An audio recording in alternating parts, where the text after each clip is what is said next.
And welcome back to Good Morning Kenya. You are watching KBC Channel 1 and we are glad that you are still with us. Now, on today's episode of Women at the Forefront, we spotlight and explore why it's never too late to pursue your dreams. And we are going to do this through the powerful story of Reverend Caroline Anyango Nyakwaka, who is an educationist, apostle, and author.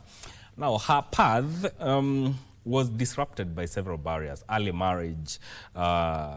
She's going to take us back to that moment. But her path, even though hard challenges, it was never destroyed. She learned how to turn pain into purpose and reclaim her future. Rev. Yes. Karibu sana. Thank you so much. How are you doing? I'm good. Yes. What about you? Mimi niko salama. Amen. Kazi tu. Asante. Asante. You know, you speak about rising above early marriage. Yes. Take us back to that moment of your life. What did it feel like when your dreams first felt like they were out of reach? Okay. Thank you so much for having me. Karibu sana. And I'm so happy. Yes, what I went through in my childhood as a young girl is what pushed me into this. Mom and dad separated at some point, and so we used to live with different people, living with uncles and aunties, and you understand when you are living with people, the things that a girl child go through. And so I lived with different people. At some point, at the age of 10, I was raped. At the age of 14, I was raped again. I wanted to go to school, but there was nobody who was available to hold my hands. So at some point, I was a house girl at that young age. And so I went all through this. And because of the challenges and the pains and the problems, I got into marriage when I was 14. Trying to escape now. Trying to escape problems and pains and challenges of life. Yeah, so that is how I found myself in marriage. Yeah. At that very young age. Very young age. Now, what was the defining moment when you said, you know what, I'm taking my life back? Yeah. What was that moment? Yeah, because number one thing that stood is that I loved school. I wanted to go to school. And so I sat down with myself and I looked back where I've come from and the things that I've gone through. And these are the things that pushed me into now, you can rise above all this. Yeah, you can go back to school and do stuff like other girls. You know, many young girls may feel trapped by circumstances. Yes. But then again, for you, what did hope look like for you when you felt like you were at your lowest point? Yeah, hope, number one thing, I knew God and I loved God when I was young because of the problems. The only thing you have is God. So that hope, I found it in God. So that is what kept me, going. And you know, you've, as you have put it, you've lived the reality of early marriage. Yeah. But what is that one thing that people don't understand about the impact it has on a girl child? When I talk about early marriage, let me talk about the disadvantages. Because early marriages, there is nothing like advantage in it. We can only talk about disadvantages. Many people doesn't understand what young girls go through when they involve into early marriages. There are a lot. There are pains. There are gender-based violence. Because you are a kid. You know, at the age of 14, you know nothing. The only thing you know is just to play like a kid.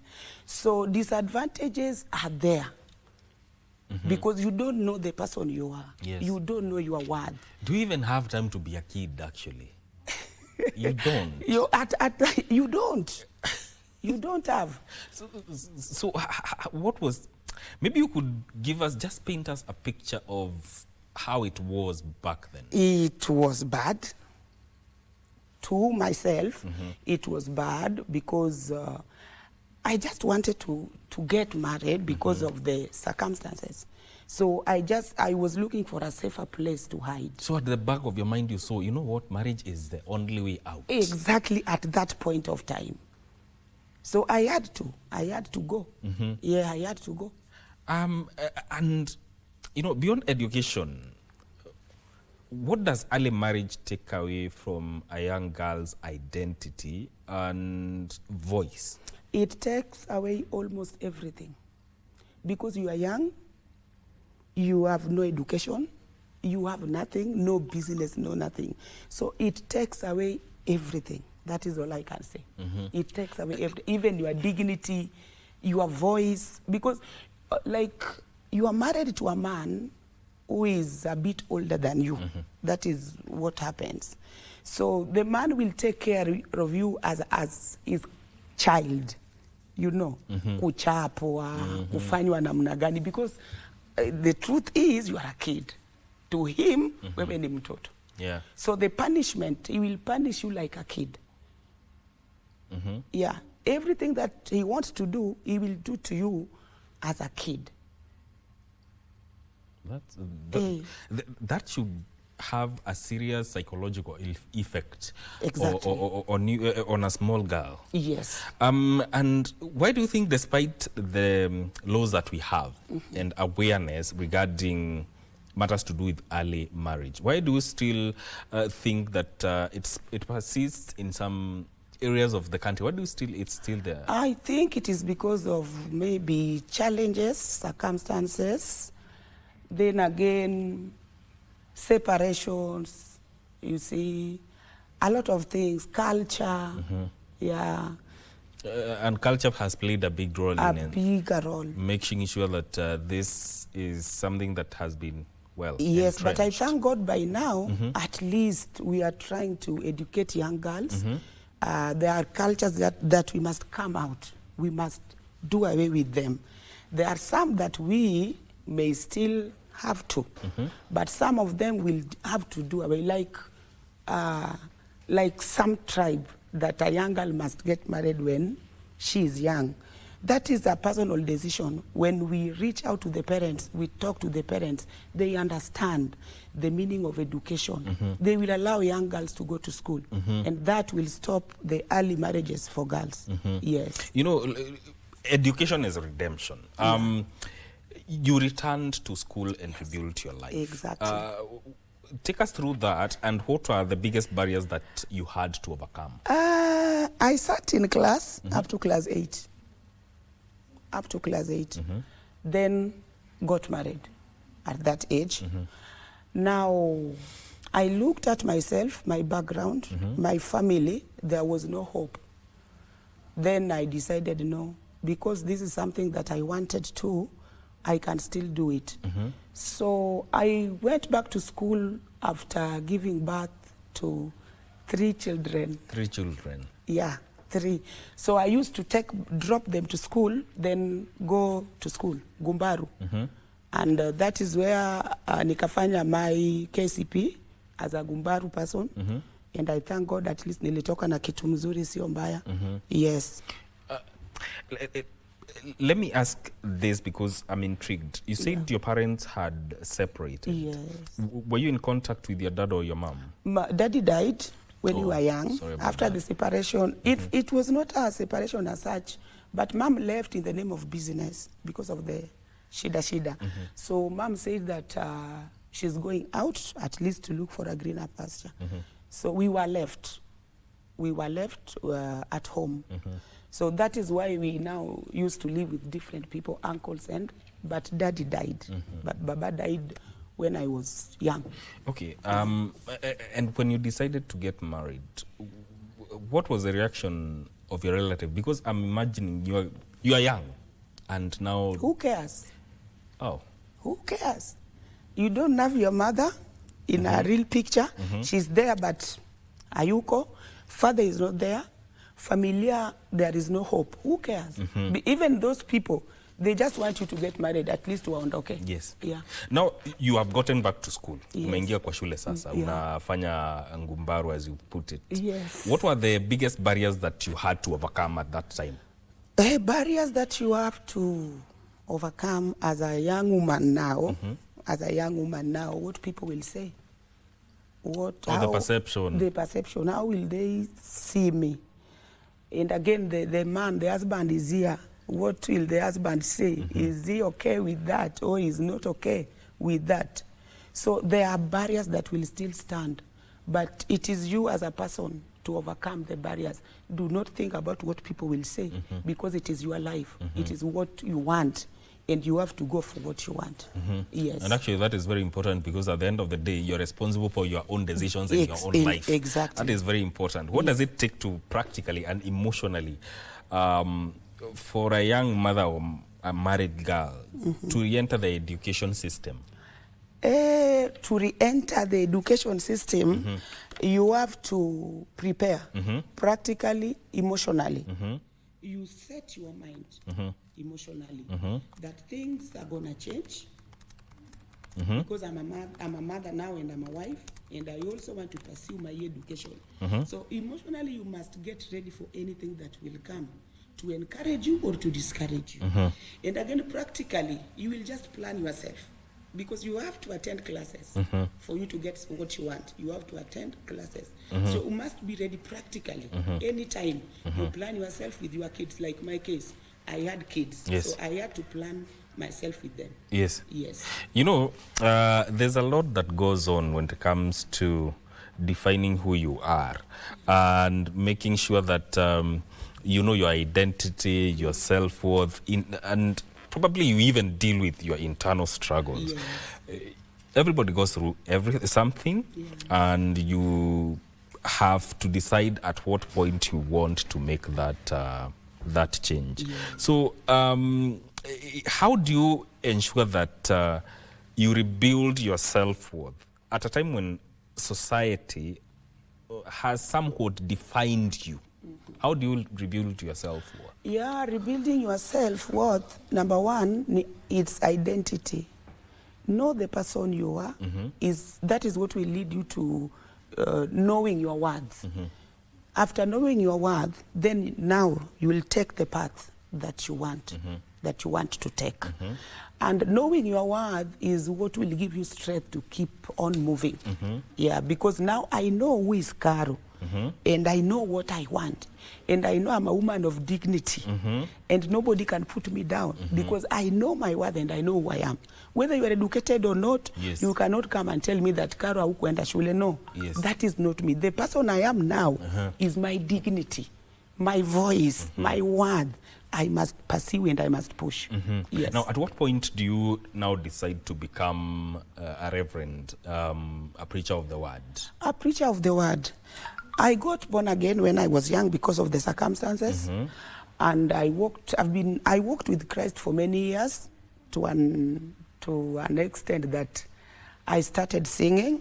I was a worshiper. In fact, I'm still a worshiper. Yes. I still sing. Yes. And so I also did theology. I'm a theologian. Yeah. And I also did women empowerment, educationist, and peace building as a profession. So all this paved way for me to enter into something. So as a Rev, I was commissioned from the theological school. That is why you are called a Rev. Yes. Yes, but ordained in the office of the apostle as an apostle and a pastor. Yes. Yes. Now, you are also an educationist. Yes. Why education? I loved it because I wanted to help young girls and young women who are going through the same, like what I went through. That is why I decided that.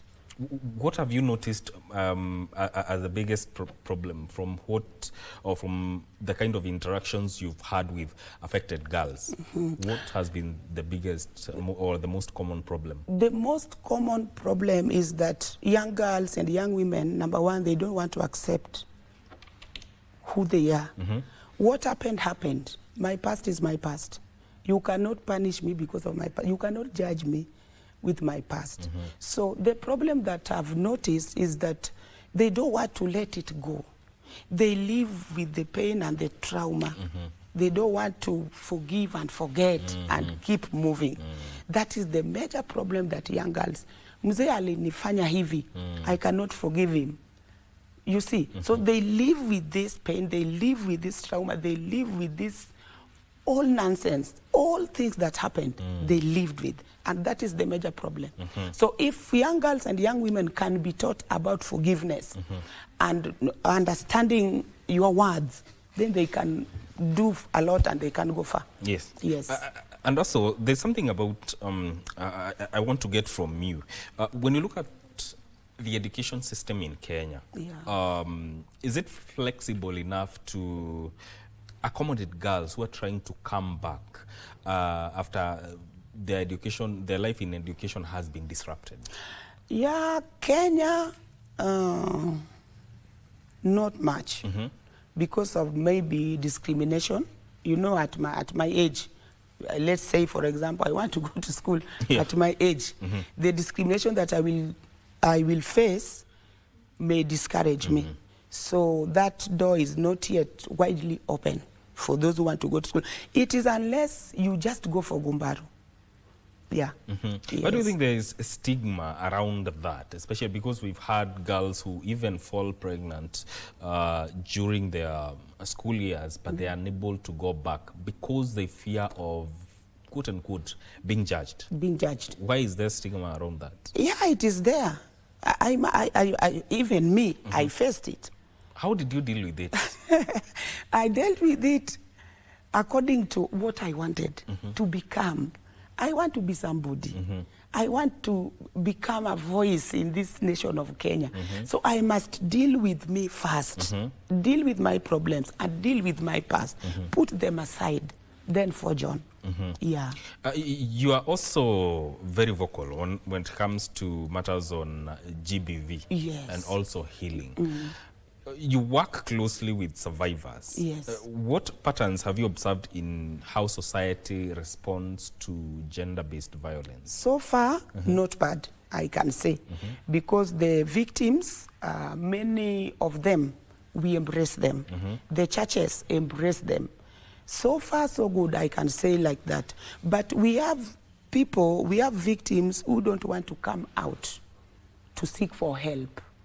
They just want to die with the problem, the trauma, what they faced.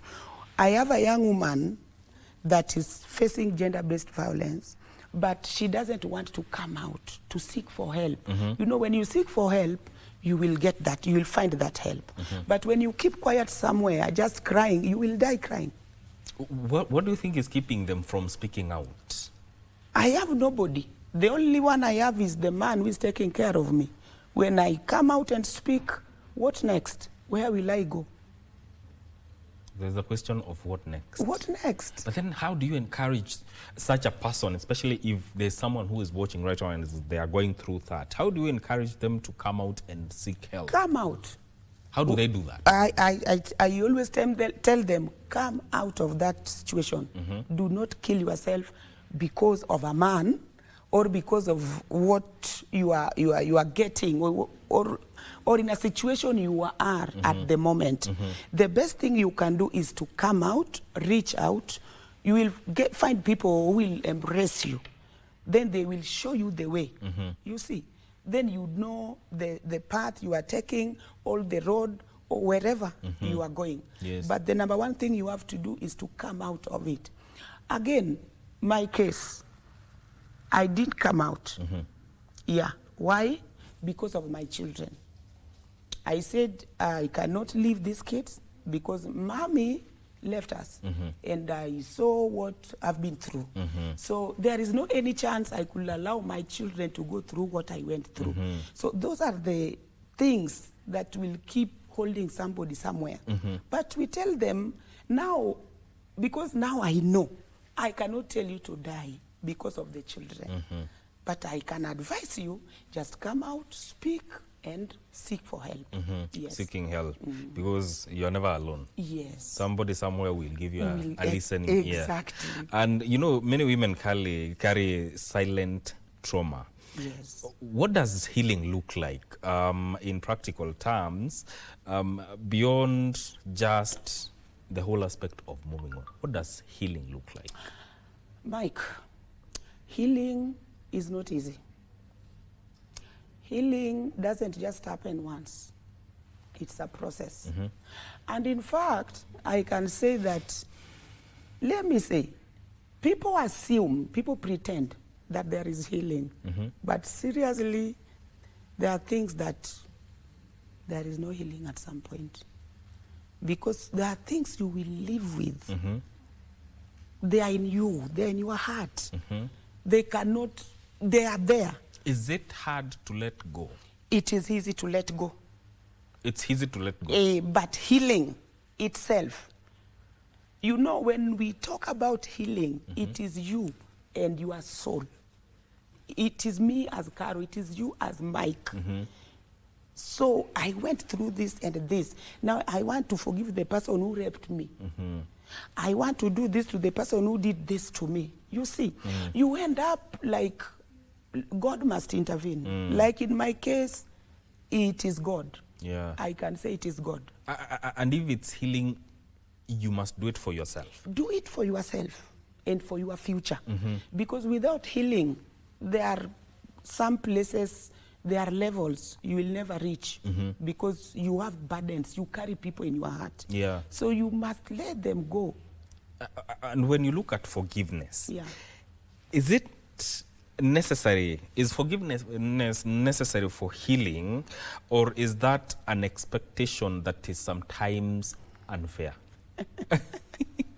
Necessary for healing, forgiveness. You cannot forgive without healing. Yeah, you have to heal. You have to heal. But what I say, and I will repeat, Yes. that we have pretenders. They forgive, but they still have their pain. They have not healed, but they forgive. Unaona? So that is pretense. But if you want to forgive, heal. Then if you forgive, forgive for good. Yes. You forgive for good. You forgive for good. But you're doing all this for yourself. For yourself. For your own good, peace of mind. Exactly. If you carry people, you'll never have peace.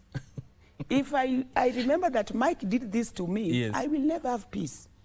And we have many people around us that their work is to hurt us. Now, what will you do? We have to live with them, but we have to forgive them. Yes. And now, in your capacity as a reverend and dealing with the affected young girls, how are you helping them to make sure that their mental capacity is well taken care of? Yeah, I help them. And what I always do on my side is to call you, sit with you down, know the background, know the problems, what you are going through at the moment. You see? So I'll start working with you slowly by slowly. Slowly by slowly. No harassment, no pushing anything, just a matter of time and process.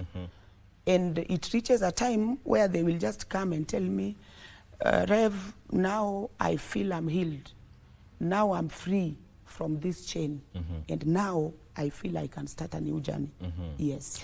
You know, there's something about economic reality and independence. Yes. What role does financial empowerment play in protecting a girl child from early marriage? Financial empowerment, protecting a girl child from early marriage. Yes. Okay, a girl child, early marriage is roughly 15, 16, 17, before 18. That's basically a minor, according to the law. Exactly, according to the law of Kenya. Yes. You know, that is still a child. Yes. Under the protection or under the care of the parents. Yes. So financially, if parents are stable financially, I think it will help a young girl not to enter early marriage. Because you find like we have girls who are entering into an early marriage because of lack. I want this, I can't get, I want this. You know, before you know it, she's pregnant because parents are not financially stable. So as Kenya or Kenyan government, for us to deal with this problem with early marriage or early pregnancy, we start to empower parents who has nothing to offer to their children.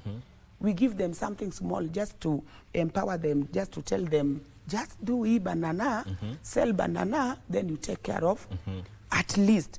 But you know us, we start after the pregnancy imekuja. You see, when it's already too late. It is already here. Life ya huyu msichana imeharibika. So let's start it from somewhere financially to build these parents. Yes. If the government is to enhance the efforts of fighting early marriages, where do you think they need to focus on more to ensure that these cases are dealt with effectively? You know, like these cases, most of these cases are in the villages, not in the city. It is rarely in the city, yes, but in the villages. Why don't government or watu wetu wa viongozi, you know, they campaign, they do a lot of kelele mingi. While we have people, you give them 50 bob to come and vote, you give them 100 or 200, but after they vote you in, you will leave them. Why don't we, as not me, the government, start helping building these people?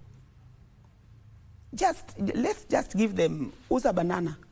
Just do farming. Some form of empowerment. Empowerment. Yeah, you can't fanya farming. Okay, tutakufanyia. Unaona? Now we take care of the shamba, do everything. At the end of it, faida ni kwako. Yeah. And coming back to the education aspect. Yes. How do we ensure that schools that we have today create a very true environment and which is safe and supportive, especially for girls who are returning, who have dropped out and are returning back? How do we ensure that their schools provide a safe space for them? Yes, and they have to, if I may say, they have to create a good space for girls who want, or anybody who want to go back to school. Number one, let us reach out to teachers. Because we have teachers, when you are mentioning the soft life, they don't know about anything that we are talking about now. They have never experienced that since they were born. They will judge you. They will deny you that opportunity to re-enter school in their schools. So let us reach them, talk to them, just to educate them that when they come, talk to them and welcome them and give them opportunity to learn. Yeah, so we must go to school first and talk to teachers and the principals and the headmasters. Then again, how do we have honest conversations within our communities to ensure that there is enough awareness and sensitization about early marriage? How do we make sure that we have honest conversations, especially from the grassroots level? From the grassroots level, the honest conversation, as we do it, through churches. Yeah, I really do it with the ministry that I work with. And again, the gender-based violence, the teams. We go to the village, churches, and we educate them more and much, and we help them to understand everything. You see, because when you understand something, it will be easier for you to come out of something that is not good for you. But when you don't understand something, you will do it out of ignorance because you don't know. Yes. You know, this is a conversation that we need to have with everyone. Everyone, yeah. How do you ensure that we have conversations with boys and men about the effects of early marriage? Boys and men, Like me, I stand for boys. I stand for girl child. I do general. No discrimination. No discrimination. Yes. Because boy child is suffering. Boy child will be beaten by a lady, and a lady will be supported. And boy child is crying.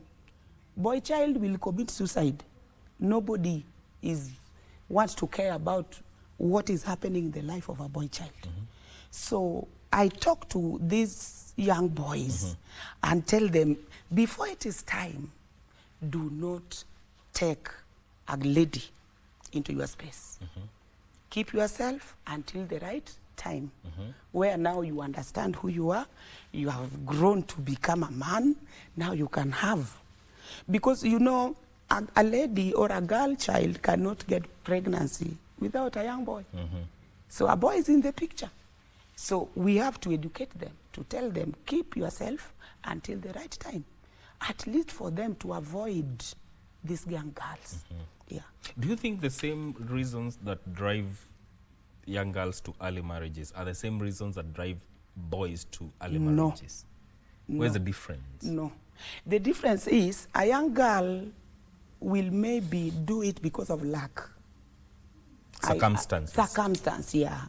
I want to go to, I will do it with Mike, for example, because when I do it with Mike, Mike will support me. I need pads, I need clothing, I need to make my hair. You need food. I need food. Somewhere to sleep. Somewhere to sleep. And Mike is capable of doing that. So it is Mike to refuse the opportunity from the girl. But then again, that brings about the aspect of the role of the fathers. Exactly. How can they play a more active role in making sure that the boys they have, they know the effects of early marriage, and also at the same time protecting the future of their young daughters? Mike, let me tell you, many fathers, they don't have time for their young boys. That is what we have noticed, because they are busy. Busy. No time that they can have with their boys. And at least educate them and tell them, as a boy, this is how you should handle yourself. This is the path that you should follow. So you find that boys, they are just there. So when that time comes for them that they feel, now I'm a man, maybe still underage, but he feels I'm a man, he will start going out because of the lack of education from the father. So it is my prayer and my request, let every parent, and also a father, have time for your children. Be present. Be present in their lives. Talk to them, speak to them. Tell them the goods, the consequences, and everything they are supposed to know before they get into marriage. Yes. And, you know, you have interacted with the girls, the victims that you have put it, especially when it comes to matters of early marriages. How do you ensure that the ones that you have impacted, their lives are truly changing? I follow up. I follow up because when I pick you, that I want to walk with you this journey, number one, we must agree in terms and conditions that you will have to listen and follow. Then there is a point when we reach together with you, at least there is something we must be done, something that will keep you living, keep you moving. So I leave you at a point where you can now stand for yourself as a girl. You can speak for yourself. You know your rights. You know that hapana, sifai kupigwa kama nini. Yeah, I know who I am, you know. So when you leave them at that point, now they can stand. And them also, they will turn to be a voice. Yeah. Have you ever felt discouraged by slow progress of your efforts to talk to these young ones, or faced setbacks? Have you ever faced that? Sometimes you face it, because you will pick one, you want to walk with them, then you walk with them a journey like 6 months, 7 months, they disappear. And when they disappear, you will realize that they enter into something fishy. not the things that you used to teach them. So you feel discouraged, you just feel discouraged. But as a servant of God, what do? You keep on following them, because that is our work. You cannot give up, and you cannot just let them go like that. Yeah, you just follow. Yeah. Yeah. You're also an author. You wrote a book, Conquering Unforgiveness. Exactly. And you have spoken about letting go.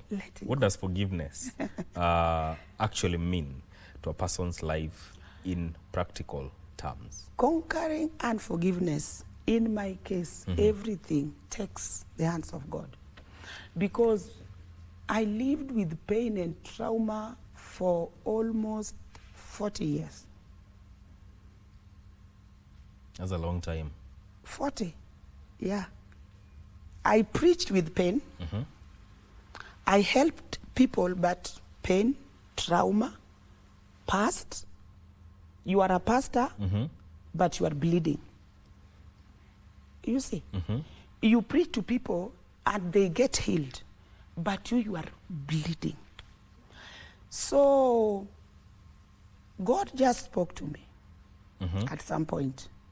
God just came and God told me, Caro, it is time you forgive. It is time you let go.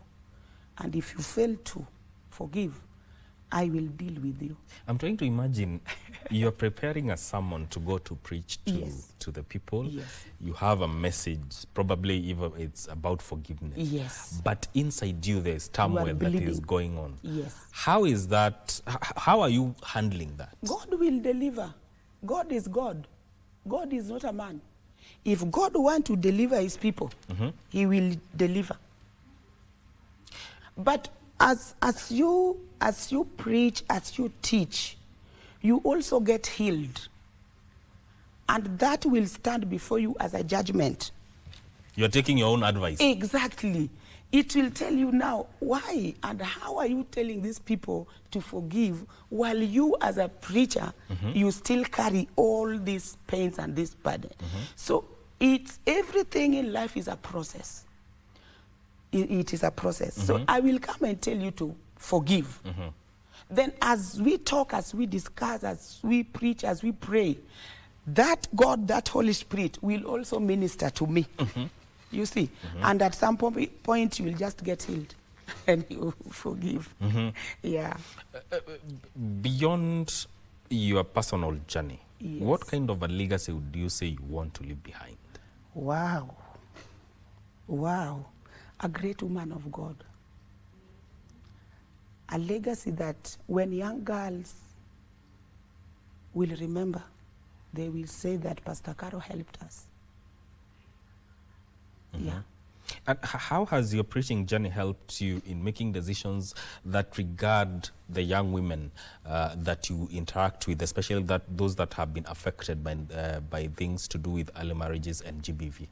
Yeah, my preaching always helped me because when I'm invited somewhere to talk to them or to preach to women, I do women a lot. I deal with women a lot. I will do my sermon, prepare my sermon according to where I'm going to. First, I know their faith, their doctrine, and what they believe in, you see. And again, there are things that the Holy Spirit will help you when you are there at that particular time.